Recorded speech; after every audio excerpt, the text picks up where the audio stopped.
O que foi o mais difícil por essa falta de, acho De que, experiência, né? de experiência empresarial. Porque como a gente trabalhava em outro espaço, em outra academia, a gente já tinha um conhecimento e a gente estudou para isso, né? Agora, esse lado empresarial e tal, de contabilidade, a gente não entendia. Vinha assim contas, eu assim, meu Deus, mas para que tudo isso?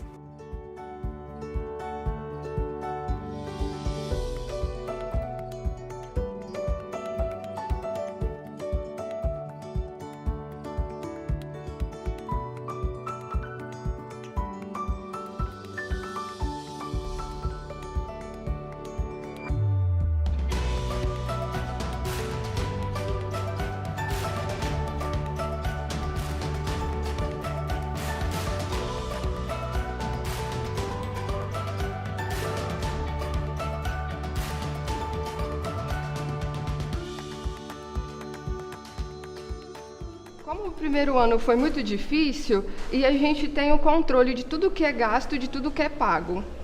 Aí chegou dezembro, eu falei assim, não, eu vou calcular, vamos calcular tudo que a gente já fez até hoje. Porque como a gente não tinha um retorno financeiro, era assim, desmotivava também, porque era muito trabalho, muito, e parecia que a gente não viu o dinheiro. Continuar o meu trabalho, continuar do mesmo jeito que eu sempre fui, sempre alegre, companheira de todo mundo, muito palhaça. O desafio para mim foi sair do nada, não ser conhecida e ser empresária da onde eu vim, da família que eu tenho, de 13, nós somos em 13. Eu fui a primeira a fazer faculdade e ser empresária, para mim, foi assim um dos maiores desafios, porque até então eu não acreditava que eu jamais seria assim alguém que tivesse o meu próprio negócio. Às vezes eu queria desistir e ela me segurava, às vezes ela falava, não vamos conseguir, porque era muito difícil, só nós duas mulheres de famílias, né, simples, que veio lá do nada e a gente fazia tudo lá. Era só nós duas, a gente atendia, a gente fazia faxina, a gente acordava 4 da manhã todos os dias, a academia fechava 10h30 para o almoço, a gente ia em casa, comia o que tinha lá e voltava às 3 da tarde, de 3 até às 10 da noite, sem parar, sem tomar água, não dava tempo. E graças a Deus as pessoas foram indo, foi aumentando o número de alunos, né? E aí a gente não tinha tempo. Aí quando fechava, aí a gente ia organizar a academia para o dia seguinte. Então a gente saía de lá, era quase 10h30 da noite. Quando a pandemia começou, nós estávamos no auge, né? Tínhamos muitos alunos, tínhamos os 2 funcionários aqui em atividade. Nossas contas sempre foram em dia, mas assim, estavam adiantadas, estava tudo certo. Tinham muitos alunos, né? E aí fomos surpreendidas por essa situação.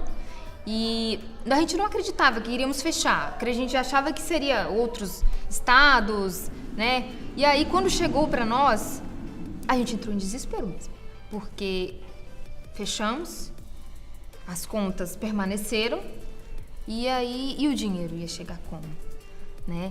E aí como nós éramos preparadas, né? Sempre a gente tem reserva, então nós utilizamos a nossa mini reserva e para pagar os funcionários, para pagar o aluguel.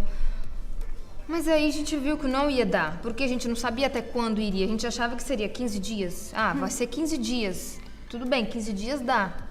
Aí foi se estendendo para um mês.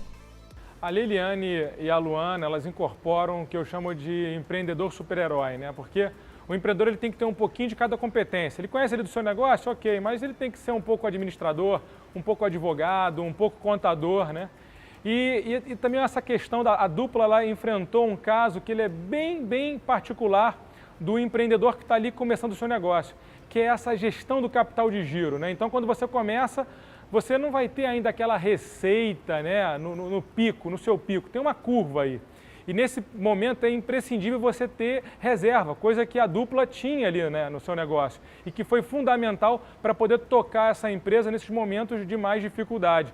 Então a gestão do capital de giro é um ponto de suma importância para o negócio, para o gestor, e eu acho que foi um trabalho muito bem feito aí pela dupla Liliane e Luana. A gente tinha muito medo de não dar conta na questão de, assim, os altos e baixos de uma academia, que não é o ano todo que tem muita gente. O inverno, né? O inverno era a nossa preocupação. O inverno caía, assim, mais da metade dos alunos. Porque o nosso espaço inicial era muito pequeno. Muito pequeno. E a estética dele, querendo ou não era bem apresentável, né? Não. Eram portas, assim, difíceis de abrir, porque a gente tem um limite também de cansaço, né? A sexta-feira eu chegava em casa chorando. A gente tem o controle de tudo que é gasto e de tudo que é pago.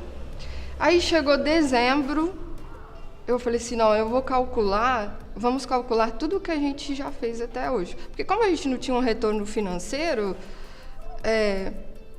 era assim, desmotivava também, porque era muito trabalho, e parecia que a gente não via o dinheiro. Aí fizemos as contas, falamos assim, meu Deus, nós pagamos tudo isso. Aí foi aí que, uma hora vai dar certo. A gente está no caminho certo. Não tem como dar errado. A análise de crédito, ela vai mais do que a parte técnica. Ela tem um integrante, todo um contexto a ser analisado, da força de vontade dessas pessoas. A história da Luana e da Liliane é muito interessante. Então, aí dá para nós vermos a diferença de pessoas empreendedores que têm toda a força de vontade, que mesmo com os momentos de dificuldades, elas buscam sempre se sobressair sobre as dificuldades.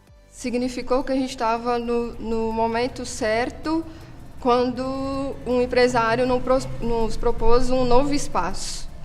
Só que o novo espaço para a gente não era esse que a gente está hoje, era um espaço mais arejado. Quando mostrou a planta para a gente que era de 2 andares, mentira. Agora sim, né?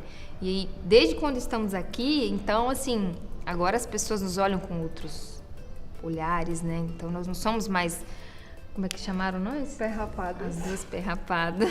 O primeiro empréstimo da L2 nós fizemos para fazer a compra dos aparelhos. Né? Nós fizemos o empréstimo, compramos os aparelhos e aí iniciamos os trabalhos. Já o segundo, nós fizemos devido à pandemia. Foi para dar uma ajuda nas contas, porque nós não tínhamos certeza de até quando ia durar a pandemia. Então, foi para pagar os funcionários, adiantar o pagamento do aluguel. Foi por segurança. Um porto seguro, né? Nela, porque no momento que eu mais precisei, ela foi quem me segurou, né? Pela mão. Então, seria um porto seguro, seria irmã, eu vejo ela como irmã, não como sócia.